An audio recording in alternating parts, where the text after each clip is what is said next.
En 1999, un hombre entró en un banco Wells Fargo de Albuquerque, Nuevo México, y exigió tranquilamente dinero en efectivo.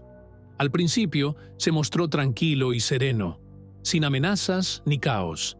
Simplemente pidió el dinero, alegando que no era para él, sino para una causa mayor, para ayudar a los nativos americanos pobres y hacer frente a las continuas injusticias a las que se enfrentaban. Casi sonaba noble, pero pronto quedó clara la verdadera naturaleza de sus robos. Cada nuevo atraco revelaba su ardiente violencia. Era rápido, duro y siempre iba bien protegido. No dudaba en usar la fuerza cuando las cosas no salían como él quería. Y lo que una vez fue un acto noble, se convirtió rápidamente en una peligrosa juerga que dejó el miedo a su paso. Los investigadores del FBI se comprometieron a acabar con él, arriesgando sus propias vidas para seguir la pista del violento delincuente. Pero a cada paso se encontraban con peligrosas sorpresas. No se trataba de un atracador de bancos cualquiera. Era astuto, imprevisible y siempre iba un paso por delante.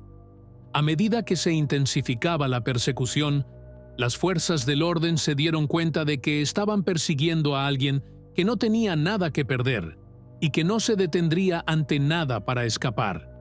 Esta es la historia de cómo un hombre, disfrazado de caridad, desató una oleada de terror, llevando a los investigadores al límite en un intento desesperado por detenerlo antes de que fuera demasiado tarde. Una historia llena de giros y acontecimientos inesperados, así que asegúrese de verla hasta el final. En el corazón de Albuquerque, Byron Chubbuck se embarcó en un viaje criminal que dejaría a la ciudad tambaleándose. Su primer robo lo ejecutó con una calma que contradecía el caos que estaba a punto de desatar. Aquel fatídico día, entró en un banco Wells Fargo, mostrando un aire de confianza mientras se acercaba al cajero. Con una simple petición de dinero en efectivo, puso en marcha una serie de acontecimientos que se intensificarían drásticamente. El enfoque metódico de Chubbuck era escalofriante. Comprendía la importancia de la compostura en situaciones de alto riesgo. El cajero, sorprendido, accedió a su petición y le entregó el dinero sin dar la alarma. Este éxito inicial no hizo sino alimentar su audacia. En cuestión de horas, volvió a atracar varios bancos en un solo día, sin dejar apenas pruebas ni huellas dactilares, convirtiéndose en un fantasma a los ojos de la policía. Al difundirse la noticia del robo, la policía local y los agentes del FBI entraron en acción. Los primeros en ocuparse del caso fueron los agentes especiales Scott Campbell y John Tanberg, de la agencia residente del FBI en Albuquerque. Recibieron una llamada informando de un atraco a un banco en curso, y lo que empezó como una respuesta normal se convirtió rápidamente en una compleja investigación. Al llegar al lugar de los hechos, los agentes se encontraron con una calma inquietante. Los testigos contaron más tarde cómo Byron Chubbuck había entrado en el banco Wells Fargo con aire confiado, exigiendo dinero en efectivo sin dar la alarma. La mayoría de los clientes no tenían ni idea de que se estaba produciendo un atraco.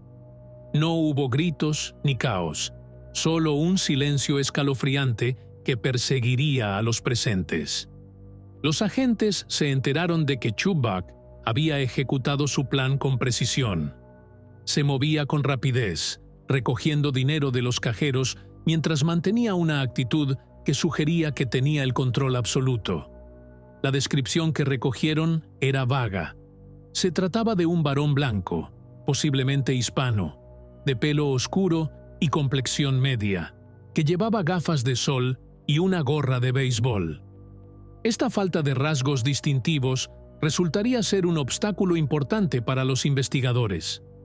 A pesar de haber examinado minuciosamente el interior del banco, los técnicos no encontraron huellas dactilares utilizables ni ninguna prueba física.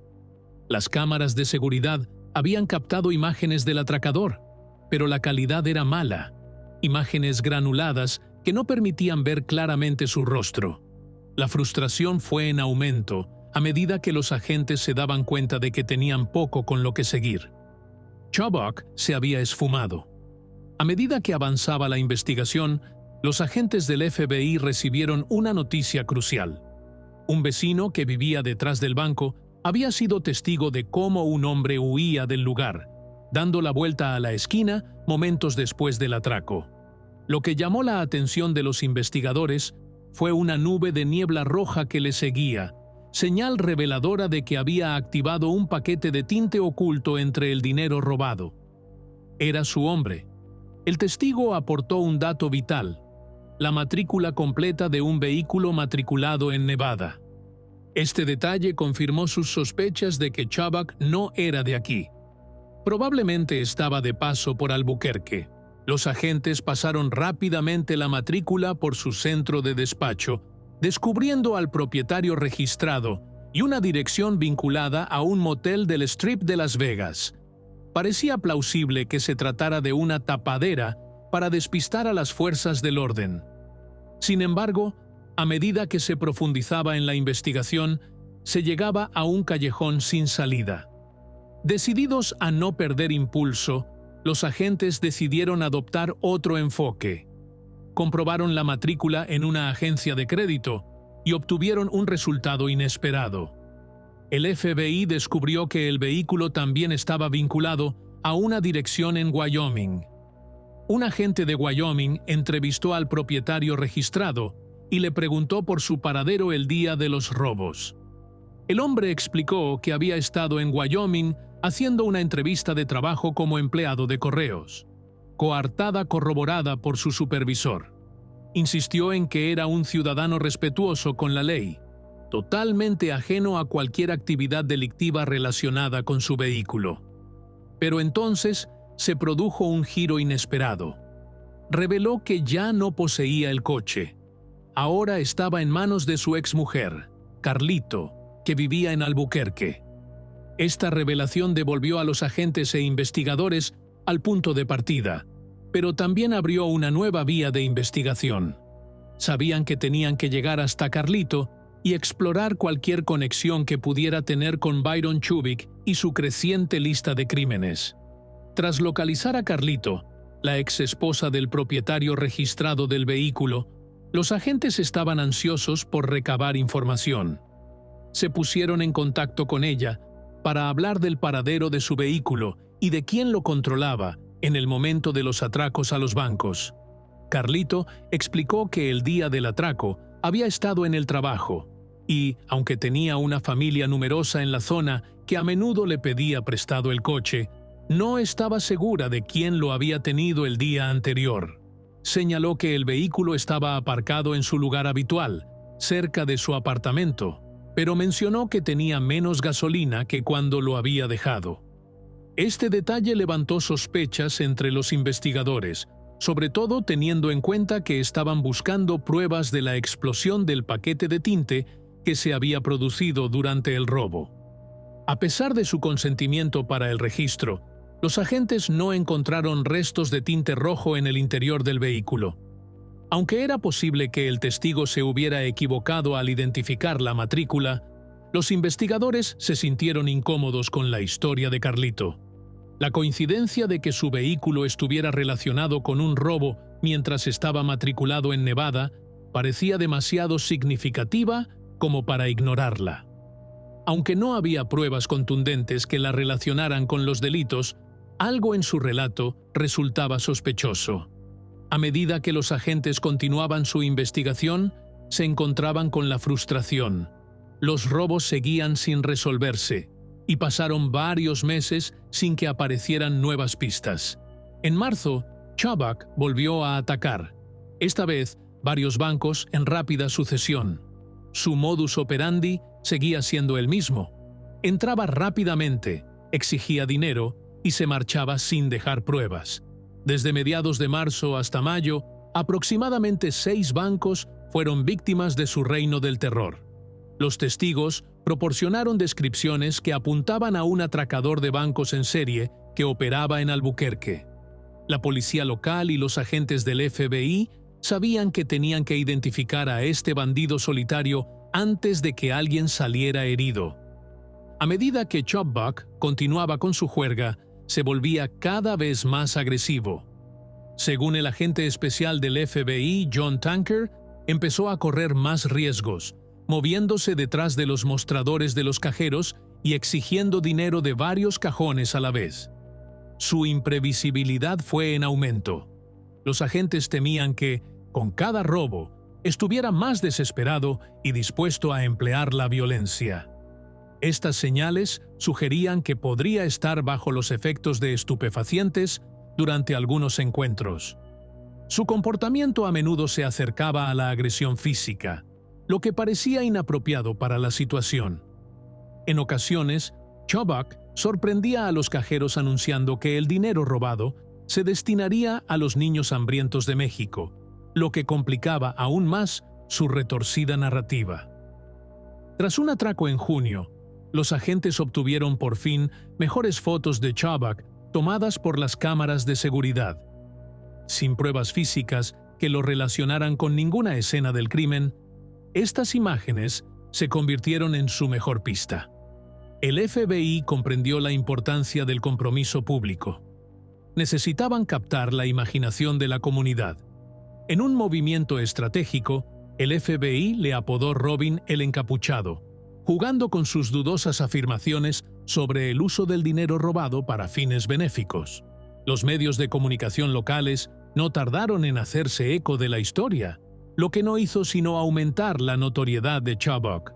Parecía deleitarse con su nueva fama.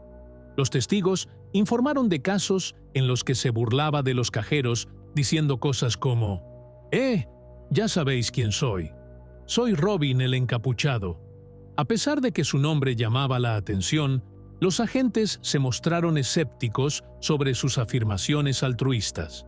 Sospechaban que, como muchos ladrones de bancos antes que él, probablemente financiaba su adicción a las drogas u otras actividades delictivas con sus ganancias mal habidas. Mientras los agentes seguían vigilantes a la espera de que Chop Buck volviera a atacar, se sentían cada vez más a su merced. Tras 14 robos sin pistas sólidas sobre su identidad o paradero, todas las miradas se volvieron hacia el coche de Carlito como única conexión posible con Robin el Encapuchado. El agente del FBI, Scott Campbell, se mantuvo en contacto con Carlito durante varios meses. Creía que podría proporcionar información valiosa o pruebas que les llevaran hasta Chop Buck. Finalmente, en agosto, Carlito volvió a ponerse en contacto, esta vez con información crucial que lo cambiaría todo. Carlito, embarazada de 8 meses, se puso en contacto con el agente Scott Campbell. Su voz temblaba de urgencia cuando dijo: «Tenemos que hablar. Tengo información que resolverá los casos». En ese momento, todo cambió. Carlito reveló que el hombre tras la máscara del famoso atracador de bancos no era otro que su marido, Byron Chop Buck. Insistió en dar más explicaciones en persona, lo que llevó a Campbell a concertar una cita en su apartamento a la mañana siguiente. Mientras los agentes se preparaban para el encuentro, consultaron el historial de Chop Buck y descubrieron un preocupante historial de violencia y afiliación a bandas en San Luis. Carlito explicó que se sentía segura discutiendo el asunto ahora, porque Chop Buck se había mudado recientemente a San. A pesar de que los agentes le ofrecieron un lugar más seguro para la entrevista, ella se negó, insistiendo en que se sentía lo suficientemente segura como para hablar en casa. Sin embargo, los agentes se acercaron con cautela, sabiendo que un enfrentamiento sorpresa con Chop Buck podría derivar en violencia. Antes de entrar en su apartamento, el agente Campbell hizo una llamada telefónica para asegurarse de que Chop Buck no estaba presente y para recabar cualquier información adicional de Carlito desde su última conversación. Una vez que confirmaron que no estaba, llamaron por radio a su central para informarles de su localización. Cuando entraron en el apartamento, los agentes Campbell y Tanbor realizaron un registro rápido para asegurarse de que no había nadie más. Carlito no perdió tiempo en identificar a su marido a partir de las fotos de vigilancia del banco. Confirmó su pertenencia a la conocida banda Bruton de Albuquerque y expresó sus temores por su comportamiento cada vez más violento. Explicó que se presentaba porque temía por su vida y la de su hijo nonato. La situación se había descontrolado. Con desesperación en la voz, Carlito suplicó a los agentes que detuvieran rápidamente a Chubak, temiendo sus amenazas contra ella y otros miembros de la familia. Le había advertido que si alguna vez hablaba con las fuerzas del orden, su banda tomaría represalias contra ellos. Pero mientras los agentes escuchaban atentamente, intuyeron que el peligro estaba al alcance de la mano. Justo cuando empezaban a procesar esta información crítica, un vehículo se detuvo frente al apartamento de Carlito. Se asomó a la ventana y jadeó. «Es él». En un instante, los agentes tomaron la decisión, en una fracción de segundo, de esconderse en el dormitorio, sabiendo que un enfrentamiento con Chubak podría derivar fácilmente en violencia. El agente especial Campbell ya había ideado un plan para tal eventualidad. Si Chubak aparecía, estaban preparados para llevar a cabo una detención con causa probable o una detención sin orden judicial. Cuando entraron en el dormitorio, ambos agentes enfundaron sus armas, preparados para lo que viniera después. Desde su escondite, Campbell podía oír la voz de Chubak, pero no podía verle. Observó cómo Carlito hablaba con su marido, consciente de que probablemente estaba revelando su presencia. El tiempo parecía alargarse en aquel momento. Lo que parecían meros segundos se alargaba como una eternidad. De repente, Campbell disparó 2 veces a través de la pared común, apuntando hacia donde creía que estaba Chubak. El sonido de los disparos resonó cuando se dio cuenta de que se habían efectuado varios disparos desde el exterior. Chubak se detuvo un momento, posiblemente para recargar su arma. Campbell se preparó para defenderse de un ataque inminente. En ese momento, apareció una figura en la puerta. Pensando que era Chubak, apretó instintivamente el gatillo, pero entonces reconoció que era Carlito. En una decisión dividida, logró desviar su disparo justo a tiempo. «¿Estás bien? ¿Estás bien? Quédate aquí», le instó mientras la adrenalina corría por sus venas. La habitación se llenó de caos. Las balas pasaban zumbando, pero milagrosamente ninguno de los agentes sufrió heridas importantes. Carlito permaneció ilesa, aunque una bala había pasado tan cerca que le cortó parte del pelo. Los agentes decidieron quedarse en el apartamento, manteniendo su posición defensiva mientras desconocían el paradero de Chubak. Se llamó a la policía local para que asegurara la zona y ayudara a los agentes del FBI. Los agentes uniformados llegaron rápidamente y establecieron un perímetro alrededor del edificio mientras se comunicaban con los agentes que estaban dentro. Una vez que se sintieron lo suficientemente seguros, escoltaron a Carlito a un hospital para que se sometiera a controles preventivos. Mientras la policía se desplegaba por el vecindario en busca de cualquier indicio de la huida de Chubak, el teniente Terry Ward, de la División de Investigaciones Especiales del Departamento de Policía de Albuquerque, expresó su preocupación por cómo podría terminar este enfrentamiento. Dado el violento historial de Chubak y su disposición a enfrentarse a las fuerzas del orden en tiroteos, estaba claro que esta podría ser su última batalla. Entonces se produjo un gran avance.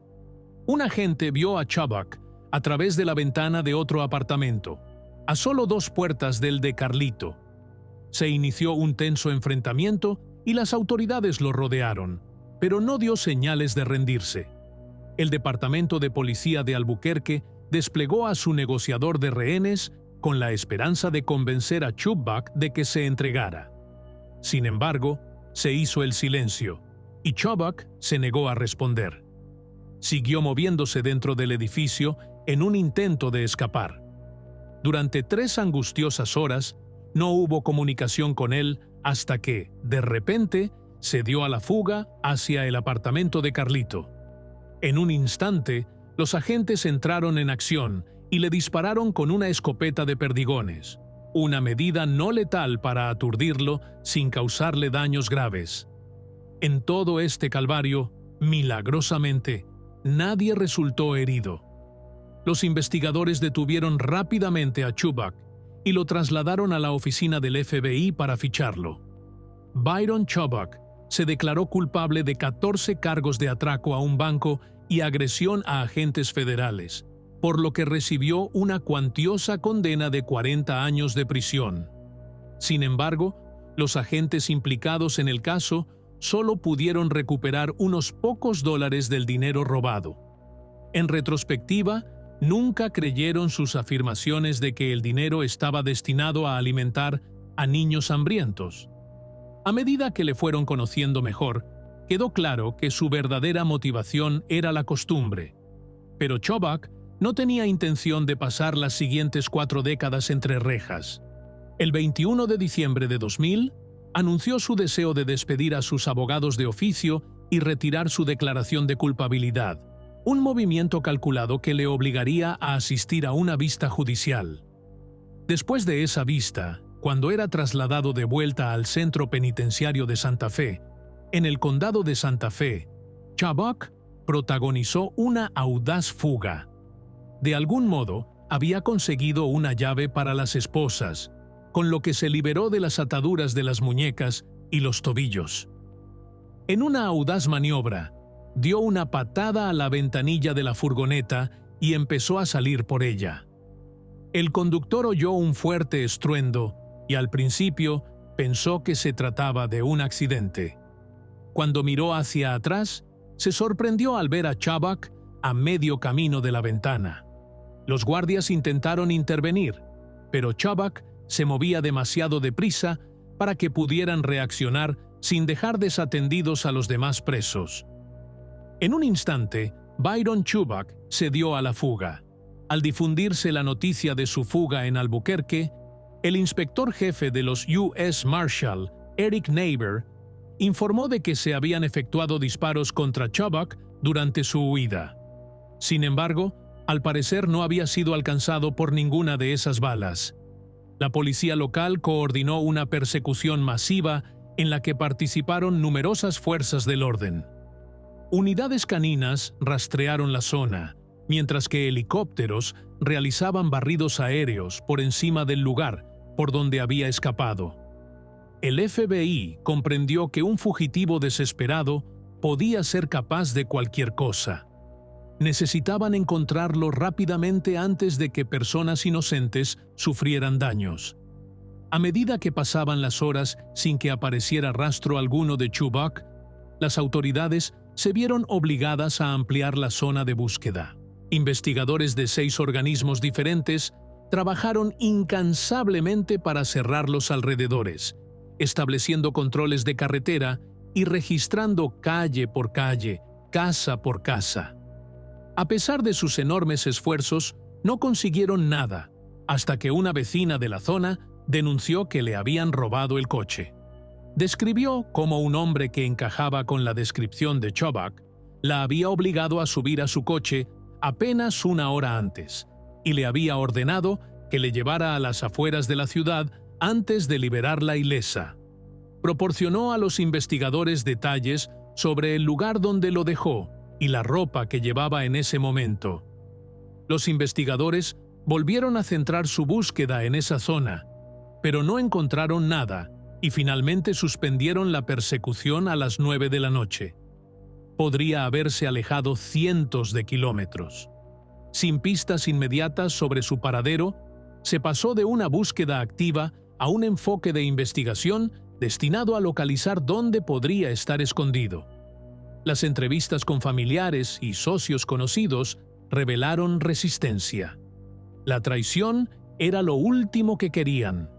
La infame banda de Bruton no entregaría fácilmente a uno de los suyos, sobre todo teniendo en cuenta las acciones desesperadas y violentas de Chubbuck. A la vista de su fuga, el servicio de alguaciles lo incluyó en su lista de los 15 más buscados. Las autoridades sabían que Chubbuck estaría muy motivado para evitar ser capturado de nuevo. Esto le hacía increíblemente peligroso. El FBI empezó a vigilar lugares frecuentados por miembros de bandas y a detectar cualquier actividad sospechosa. A pesar de su vigilancia y de las investigaciones en curso sobre los recientes atracos a bancos, con la esperanza de que volviera a atacar, Chubbuck permaneció extrañamente en silencio durante una semana. Las fuerzas del orden reconocieron que, con su fuerte adicción a las drogas, no tardaría en necesitar efectivo para comprar metanfetamina. Cada día que pasaba, los investigadores sentían una urgencia creciente. Creían que Chubbuck pronto recurriría de nuevo al robo de bancos como medio para su adicción. Tras meses eludiendo su captura y dejando frustradas a las fuerzas del orden, la desesperación de Byron Chubbuck llegó a un punto crítico. En la mañana del 5 de febrero de 2001, se produjo un momento crucial en una emisora de radio local de Albuquerque. Le entregaron una carta de Byron Chubbuck y T.J. Trout, el DJ matinal de 94 Rock, quedó sorprendido por su significado. Al leer la carta, T.J. descubrió que Chubbuck había puesto condiciones específicas para su entrega. Exigía ser entrevistado en directo durante un programa matinal y quería implicar a los agentes de la ley que creía que les habían tratado mal. Chubbuck insistió en que, si se cumplían estas condiciones, se entregaría pacíficamente. Sin estar seguro de la autenticidad de la carta, T.J. decidió salir al aire inmediatamente y anunciar su llegada. Instó a Chubbuck a que le devolviera la llamada si realmente era el remitente. Momentos después, sonó el teléfono y T.J. se encontró hablando directamente con Chubbuck. Sonaba agitado y nervioso, revelando su paranoia, y expresó su preocupación por ser vigilado por las fuerzas del orden. Chubbuck se quejó de que las autoridades intentaban matarle y relató un tiroteo anterior en su casa, con su mujer embarazada presente. La llamada terminó de forma inquietante cuando T.J. preguntó si había alguna forma de volver a ponerse en contacto con él. Por supuesto que no. Chubbuck respondió secamente, indicando que estaba fuertemente armado y preparado para la confrontación. Al darse cuenta de la gravedad de la situación, la comisaría se puso inmediatamente en contacto con las fuerzas de seguridad en relación tanto con la carta como con la llamada telefónica. Los técnicos de laboratorio confirmaron la huella dactilar de Chubbuck en la carta, lo que autentificó su autenticidad. Los investigadores revisaron las grabaciones de seguridad de la comisaría y observaron que, aunque la persona que había entregado la carta no era Chubbuck, tenían una imagen clara de él. Esta pista les llevaría finalmente hasta Ronald Baker, un conocido socio de la banda de Chubbuck. Con esta información crucial en la mano, las autoridades se centraron en la casa móvil de Baker, con la esperanza de que les condujera directamente a Chubbuck. Mientras los investigadores se centraban en Ronald Baker, la Brigada Antipandillas de Albuquerque estableció vigilancia en su casa móvil, sospechando que Byron Chubbuck podría estar escondido allí. Esta pista fue crucial, pero no fue la única novedad del caso. Uno de los socios de Chubbuck había sido detenido por el robo de un coche y no se enfrentaba a una presión significativa por parte de las fuerzas del orden para cooperar. Temeroso de las represalias de su banda y de enfrentarse también a una larga pena de prisión, acabó accediendo a convertirse en informador. Con un dispositivo de escucha oculto, el informador entró en la caravana de Baker con la esperanza de recabar información sobre el paradero de Chubbuck. La tensión se apoderó del ambiente cuando se puso en contacto con los que estaban dentro, pero cuando preguntó por Chubbuck, recibió respuestas evasivas. El ambiente estaba cargado y había mucho en juego.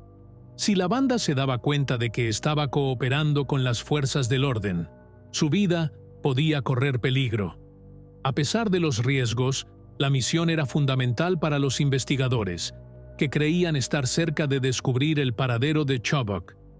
Tras un tenso encuentro en el interior de la caravana de Ronald, los investigadores se convencieron de que Byron Chubbuck se ocultaba allí. El ambiente estaba cargado de expectación mientras las fuerzas del orden se preparaban para entrar en acción con equipos tácticos especialmente entrenados, asegurándose de mantener la situación bajo control. Cada segundo contaba. Sabían que Chubbuck estaba armado y era peligroso, por lo que era esencial una planificación cuidadosa. Cuando los equipos tácticos se reunieron, el aire se llenó de una sensación de urgencia. Estaban decididos a detener a Chubbuck sin que la situación degenerara en violencia. Una vez definida su estrategia, se situaron alrededor del remolque, preparados para actuar en cualquier momento. A medida que las fuerzas del orden se acercaban, el detective Richard Lewis vio un vehículo relacionado con Chubbuck, aparcado en las inmediaciones. Reconociendo la oportunidad, tomó la decisión en una fracción de segundo de forzar un choque para detenerlo. En un dramático giro de los acontecimientos, Lewis maniobró su vehículo contra el de Chubbuck, iniciando un enfrentamiento que determinaría el destino del fugitivo. Tras el choque, los agentes se acercaron con cautela y encontraron a Chubbuck inmóvil en el suelo, con una herida de bala en el pecho, pero aún con vida. Su cómplice, Ronald Baker, también fue detenido en el lugar, aturdido por el choque. Por segunda vez, Robin el Encapuchado era llevado ante la ley.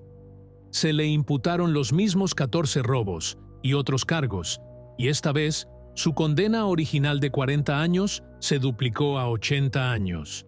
Consiguió recuperarse totalmente de la herida de bala en el pecho.